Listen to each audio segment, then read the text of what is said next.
So hello everyone, मैं आ गया हूँ बिल्कुल ही नए वीडियो के साथ। आज हम जिस मूवी का एक्सप्लेनेशन करने वाले हैं वो एक फैमिली ड्रामा है जिसका नाम विश्वनाथ एंड सन्स है। एक नाम जो सिर्फ एक फैमिली का नाम नहीं बल्कि एक पूरी कहानी है। विश्वनाथ। क्या फिल्म के नाम के पीछे छुपा राज सबके सामने आ पाएगा? क्या रिश्तों की दूरियां वक्त के साथ कम होंगी या और बढ़ेंगी? और जब विश्वनाथ की दुनिया में हर कैरेक्टर की अपनी स्टोरी हो तो कहानी सिर्फ एक फैमिली की नहीं रहती बल्कि बन जाती है Vishwanath and sons. So let's find out इस फैमिली ड्रामा में क्या है इतना स्पेशल। तो चलिए शुरू करते हैं बिना किसी देरी के with one and only CS Cinepic पे।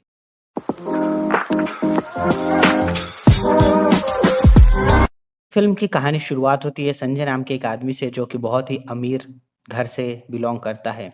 नाम, इज्जत, शोहरत सब कुछ है उसकी ज़िंदगी में। उसकी माँ भी है। उसकी माँ को एक चिंता हमेशा सताती रहती है क्योंकि उसका बेटा शादी नहीं करना चाहता। उसकी माँ बार-बार समझाती कि शादी कर, वो अपना परिवार बसाए और आगे के लिए एक वारिस को जन्म दे, तभी उसे असली ज़िंदगी का मतलब समझ में आएगा। लेकिन संजय शादी के नाम से दूर भागता है। हालाँकि बच्चे पैदा करने में उसे कोई परेशानी नहीं है क्योंकि वो सर्वोशी के ज़रिए एक बच्चे का पिता बनने का फैसला करता है। संजय जब अपने बच्चे को घर लेकर आता है तो उसकी माँ हैरान रह जाती है कि बिना शादी किए बच्चा कैसे हो गया। तब संजय बताता है कि विदेश में एक लड़की ने उसके बच्चे को जन्म दिया था। अब यही बच्चा उसके परिवार का वारिस बनेगा। संजय अब उस बच्चे को बहुत प्यार से पालन करता है, लेकिन कुछ समय बाद बच्चे की अचानक तबीयत खराब हो जाती है। डॉक्टर जाँच करने के बाद बताते हैं कि बच्चे को एक गंभीर बीमारी है, उसका ऑपरेशन करना ज़रूरी होगा। लेकिन इस बीमारी का इलाज तभी संभव होगा जब उस बच्चे को जन्म देने वाली सर्गेशी मदर का बोन मैरो इस्तेमाल किया जाएगा। अब संजय उस सर्गेशी मदर की तलाश शुरू कर देता है। आखिरकार उसे पता चलता है कि वो लड़की अमेरिका में मेडिकल की पढ़ाई कर रही है। संजय अपनी टीम के साथ उसे ढूँढने के लिए अमेरिका पहुँच जाता है। वो वहाँ पहुँचकर संजय को पता लगता है कि उस लड़की का नाम मैंडी है। मैंडी उस उम्र में 22 साल की है और मेडिकल की पढ़ाई कर रही है। जब संजय पहली बार उसे देखता है तो वो स्विमिंग पूल में नशे में पड़ी होती है। संजय को यकीन नहीं होता कि यही लड़की उसकी बच्चे की सर्गेशी मदर है। संजय तुरंत ही मैडी के पास जाता है और बच्चे की बीमारी के बारे में मैडी को बताता है और कहता है कि उसे बेन मोरो देने के लिए भारत चलना होगा। मैंडी तुरंत तैयार हो जाती है क्योंकि वो इसके बदले पैसे लेने वाली थी। वो संजय के साफ कह देती है कि अगर पैसे मिलेंगे तभी वो भारत आएगी। दरअसल मैंडी ने पैसे की मजबूरी के लिए सरोगेसी मदर बनी थी क्योंकि उस वक्त मैंडी को 75,000 की ज़रूरत होती है। वो तुरंत ही संजय से पैसा लेकर अपना कर्ज चुकाती है और उसके साथ चेन्नई वापस आ जाती है। संजय के पास खुद का प्राइवेट जेट था। ये देखकर मैंडी समझ जाती है कि आदमी कितना ज़्यादा अमीर होगा। में रहती है और संजय से लगातार बातें करती रहती है। घर पहुँचने पर संजय की माँ निर्मला और मैंडी को देखकर हैरान रह जाती है। उन्हें लगता है कि ये लड़की देखने में बहुत छोटी है। मैंडी अपनी आदत के मुताबिक बेफ़िक्री अंदाज में सबके साथ वहाँ पर घुलने-मिलने लगती है। जब संजय की माँ को पता लगता है कि मैंडी बच्चे को बोन मैरो देने के लिए आई है, तो उन्हें ये बात बिल्कुल भी पसंद नहीं आती। वो बच्चे को लेकर वहाँ से चली जाती है। संजय मैंडी से कहता है कि जब तक उसका काम पूरा नहीं होगा वो चाहता इस घर को अपना समझकर रह सकते। मैंडी को एक अलग कमरा दिया जाता है। एक रात की रोने की आवाज़ सुनकर वो नीचे आती है। वो निर्मला बच्चे को चुप कराने की कोशिश कर रही होती है। मैंडी को देखते ही वो बच्चा रोना बंद कर देता है। ये देखकर निर्मला भी हैरान रह जाती है। वो और कहती है कि शायद इस बच्चे को भी पता है कि तुम ही इसकी माँ हो। इसके बाद निर्मला मैंडी से पूछती है कि इतनी कम उम्र में उसने सेरेगोशी मदर बनने का फैसला क्यों किया। तब मैंडी अपनी ज़िंदगी की कहानी बताती है। उसके माता-पिता अमेरिका में डॉक्टर थे, लेकिन वो जब सिर्फ 6 साल की थी तभी हादसे में दोनों की मौत हो गई। इसके बाद मैंडी को बचपन अनाथालय में बीता था। उसकी पढ़ाई और उसकी बाकी के खर्च की ज़िम्मेदारी वो खुद उठा रही थी। उसके माता-पिता चाहते थे कि वो बड़ी डॉक्टर बने, इसलिए उसने पार्ट टाइम करके मेडिकल कॉलेज में दाखिला ले लेकिन वो अपनी फ़ीस ठीक से नहीं भर पा रही थी। तभी उसने संजय के बच्चे के लिए सेरेगोशी मदर का विज्ञापन देखा जिसमें 9 महीने के बच्चे को जन्म देने के लिए $500 देने की बात की गई थी। अपनी पढ़ाई का खर्च निकालने के लिए उसने ये फैसला किया। मैंडी का स्वभाव भले ही मज़ाकिया था, लेकिन निर्मला उसके दिल की अच्छाई समझ जाती है। धीरे-धीरे मैंडी पूरे घर में घुलने-मिलने लगती है। घर के नौकरों से वो दोस्तों की तरह बोलचाल करने लगती है। ऑपरेशन में अभी करीब 1 महीना बाकी होता है, इसलिए मैंडी संजय से बाहर घूमने जाने की बात करती है, लेकिन संजय कहता है कि वो ऑफ़िस के काम में काफ़ी ज़्यादा बिज़ी है। तब मैंडी कहती है कि अगर आप मुझे बाहर नहीं लेके जा सकते तो आपके साथ मैं ही ऑफ़िस चलती हूँ। आखिरकार वो संजय के साथ ऑफ़िस पहुँच जाती है। ऑफ़िस में भी मैंडी अपने स्वभाव के अनुसार सारे कर्मचारियों से दोस्ती कर लेती है। सभी को मैंडी का मज़ाकिया अंदाज़ बहुत ही पसंद आता है, लेकिन संजय ऑफ़िस में बिल्कुल अलग इंसान था। वो बहुत सख्त था और बहुत ही अनुशासित रहने वाला इंसान था। मैंडी लगातार उसका मज़ाक उड़ाती रहती थी कि ये आदमी इतना ज़्यादा सीरियस क्यों रहता है, कभी हँसता नहीं और कभी बोलता भी नहीं। इसी दौरान संजय की कंपनी में करीब 30 साल के काम करने वाले मुत्थू कुमार संजय से मिलने की कोशिश करता है, लेकिन संजय उस पर ध्यान नहीं देता और मैंडी ये बात नोटिस कर लेती है और संजय से कहती है कि जिसने आपकी कंपनी में 30 साल काम किया उसे कम से कम 5 मिनट तो दे सकते हैं। लेकिन संजय उसे भी डाँट देता है कि किसे मिलना है और किसे नहीं मिलना, ये तय करने वाली मैं हूँ। और इसी चिंता करने की ज़रूरत नहीं है। इसके बाद संजय एक प्राइवेट टीवी चैनल पर इंटरव्यू देने जाता है और मैंडी भी उसके साथ होती है। लाइव इंटरव्यू के दौरान एक लड़का वीडियो कॉल पर संजय से बात कर रहा होता है। उस लड़के का नाम अशोक था। वो संजय को बताते कि आज मैं जिस मुकाम पर हूँ उसकी वजह तुम हो, और अगर अभी अमेरिका आए तो उसके ज़रूर मिले। लेकिन संजय को उस लड़के के बारे में कुछ भी याद नहीं होता। बाद में पता चलता है कि अशोक कोई और नहीं बल्कि मुत्थु का अपना बेटा था। मुत्थु ने कई साल पहले अपने बेटे की पढ़ाई के लिए संजय से पैसे उधार लिए थे। संजय की मदद से अशोक ने पढ़ाई पूरी की और आज अमेरिका में एक बड़ी कंपनी में नौकरी कर रहा है। जब संजय वीडियो कॉल पर अशोक से पूछता है कि क्या वो मुत्थु कुमार का बेटा है, तो अशोक अचानक असहज हो जाता है। संजय ये बात समझ जाता है कि वो मुत्थु कुमार को लाइव इंटरव्यू के लिए बुलाता है और सबके सामने उसकी ईमानदारी और मेहनत की तारीफ करता है। संजय बताते हैं कि मुत्थु कुमार ने कभी किसी के सामने हाथ नहीं फैलाया, लेकिन बेटे की पढ़ाई के लिए पहली बार उसने पैसे मांगे थे। उसी मदद की वजह से आज उसका बेटा विदेश में अच्छी नौकरी कर रहा है और अच्छी जिंदगी जी रहा है। मुत्थु इतने साल के बाद संजय से मिलने इसलिए आया था क्योंकि वो अपने बेटे की पढ़ाई के लिए लिया गया पैसा वापस करना चाहता है। वो संजय को पैसा देते हुए कहता है कि यह कोई एहसान नहीं बल्कि उसकी जिम्मेदारी थी, इसलिए मुत्थु कुमार को ये कर्ज चुकाने की जरूरत नहीं है। मैंडी ये सब देखकर संजय के बारे में अपनी राय बदल देती है।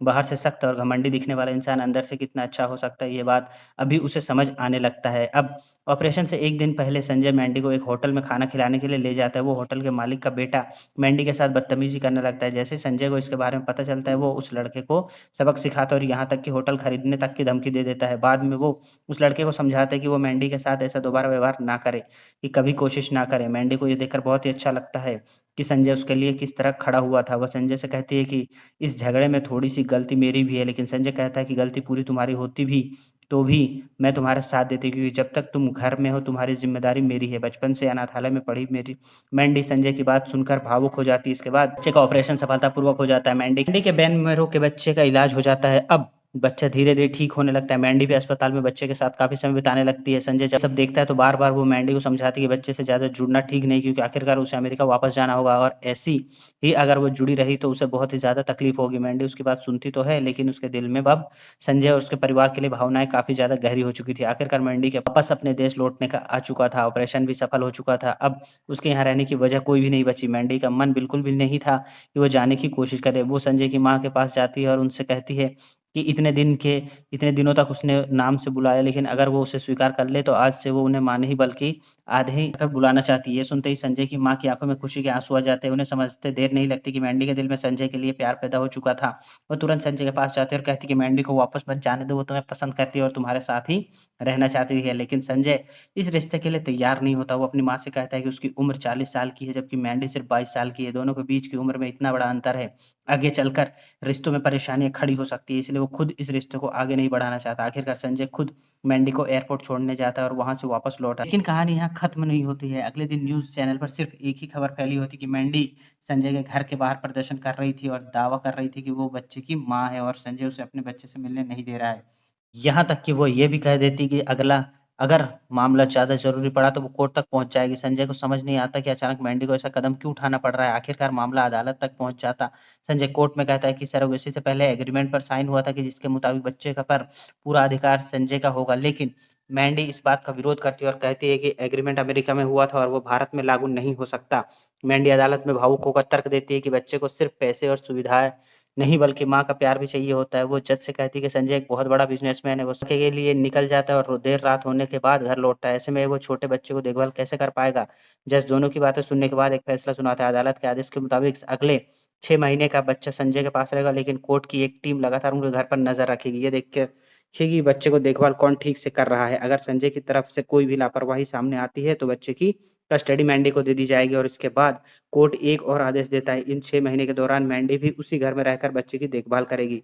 असल में मैंडी को भी यही चाहिए था। वो किसी भी कीमत पर संजय के परिवार से वापस आना चाहती थी। अब मैंडी को चीज़ और सामने आती है, संजय का ओसीडी, यानी कि ओसीडी इंसान के दिमाग में डर और शक का विचार बार-बार पैदा करता है। चिंता को कम करने के लिए वो बार-बार एक तरफ से काम करता है, जैसे किसी व्यक्ति को बार-बार शक होता है कि उसके दरवाज़ा लॉक किया है या फिर नहीं। वो बार-बार जाकर लॉक चेक करता है। संजय के साथ भी कुछ ऐसा होता है। वो बच्चे की साफ-सफाई को लेकर ज़रूरत से ज़्यादा ध्यान देने लगा। यहाँ तक कि वो बच्चे का डायपर बदलते समय ग्लव्स और मास्क पहनकर पूरी तरह से हाइजीन बनकर ये सब काम करता है। कोर्ट की टीम ये सब देखती है और उन्हें शक होने लगता है कि कहीं संजय की आदत बच्चे के लिए परेशानी न बन जाए। दूसरी तरफ मैंडी और संजय की माँ मिलकर संजय को शादी के लिए मनाने लगते हैं। दोनों लगातार उसे परेशानी करती रहती है और चाहती है कि किसी तरह संजय और मैंडी एक हो जाए। इसी बीच संजय के पिता की दूसरी पत्नी यानी कि उसकी सौतेली माँ भी घर पर आ जाती है। हैरानी की बात यह होती है कि संजय की माँ उनके साथ कोई पुराना बदला या वो नफ़रत नहीं रखती। वो अपने घर में उन्हें पूरे सम्मान के साथ स्वीकार करती है और बताती है कि वो अपने बेटे की शादी का निमंत्रण देने आई है। संजय की माँ ने सिर्फ शादी में शामिल होने का फैसला करती है, बल्कि कहती है कि बेटे की शादी का खर्च वो खुद उठाएगी और अपनी आधी ज्वेलरी उसे दे देती है। संजय भी अपनी माँ की बात का सम्मान करते हुए हामी भर देता है। धीरे-धीरे शादी की तैयारी शुरू हो जाती है। इसी दौरान कोर्ट की टीम घर पर निरीक्षण करने के लिए पहुँच जाती है। संजय और मैंडी जानते थे कि अगर टीम को उनके रिश्ते के बारे में कुछ भी गलत लगा, तो बच्चे की कस्टडी के ऊपर असर पड़ सकता है। इसलिए दोनों मिलकर नाटक करते हैं कि उनके बच्चे सब कुछ ठीक चल रहा है। मैंडी जानबूझकर संजय की माँ को आतित कहकर बुलाती है। ये सुनकर संजय की माँ के चेहरे पर खुशी आ जाती है। वो मन ही मन सोचती है कि आखिरकार मेरे बेटे की ज़िंदगी में कोई ऐसी लड़की आ गई जो उसे समझ सकती है और उसका साथ दे सकती है। लेकिन तभी कहानी में एक भावुक कर देने वाला ट्विस्ट आता है। एक रात मेडिकल अचानक संजय को बुलाकर उसकी माँ के कमरे में ले जाती है। वो घबरा कर कहती है कि अम्मा ठीक में साँस नहीं ले रही है। संजय दौड़कर कमरे में आता है, लेकिन तब तक बहुत देर हो चुकी होती है। उसकी माँ इस दुनिया को छोड़कर चली जाती है। मरने से पहले उनके दिल में सिर्फ़ एक ही खुशी थी, उनका बेटा मैंडी के साथ शादी कर ले।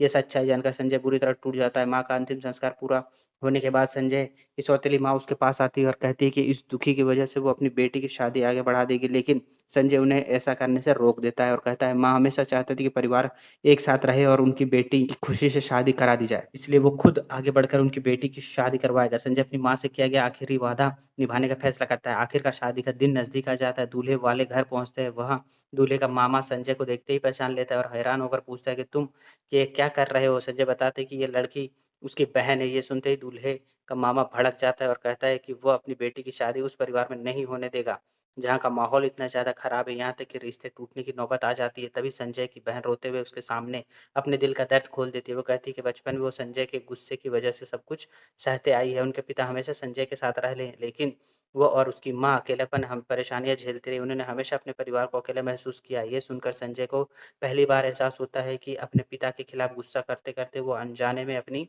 बहन से दूरी बना रखा था। संजय को अपनी गलती समझ आती है। वो सबके सामने अपनी बहन से एक बात कहता है और पूरे परिवार को समझाता है कि गलती की सज़ा नहीं, पीढ़ी को नहीं मिलनी चाहिए। वो अपनी बहन की खुशी के लिए सभी को मनाता है और आखिरकार वो अपनी बहन की शादी धूमधाम से पूरी करता है। इस घटना के बाद संजय की माँ बात कही याद आती है, सिखाई हुई परिवार की असली कीमत समझ आती है। उसे एहसास होता है कि ज़िंदगी में सिर्फ पैसा, पावर, सफलता मायने नहीं रखती।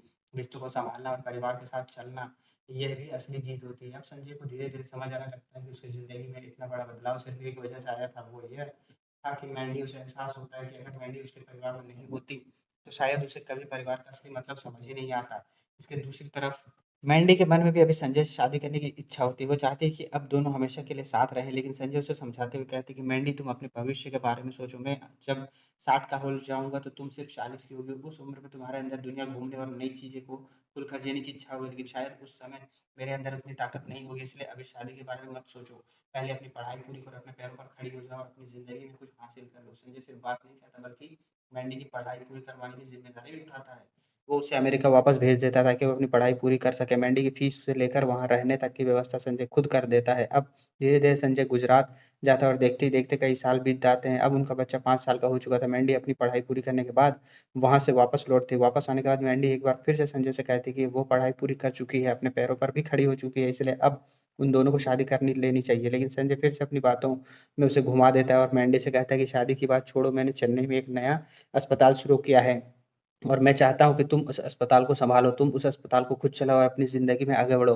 संजय की ये बात सुनकर मैंडी समझ जाती है कि वो फिर से शादी की बात से बच रहा है। तभी अचानक बच्चे की 5 साल का था, वो मासूमियत से एक ऐसी बात कह देता है जो कि सबके चेहरे पर मुस्कान ला देता है। बच्चा कहता है कि पापा तो बस चेन्नई वाले अस्पताल का बहाना बना रहे हैं, असल में वो मम्मी के साथ हमेशा साथ रहना चाहते हैं।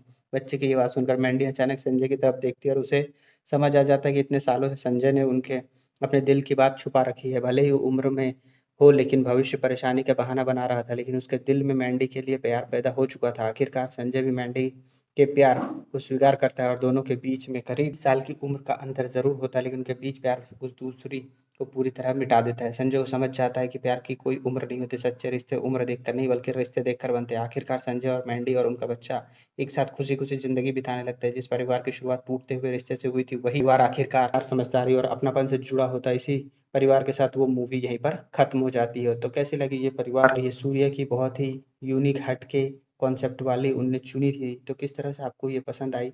कमेंट सेक्शन में ज़रूर बताएँ। एक्सप्लेनेशन इसी तरह के शानदार वीडियोज़ के लिए, तब तक के लिए बाय बाय।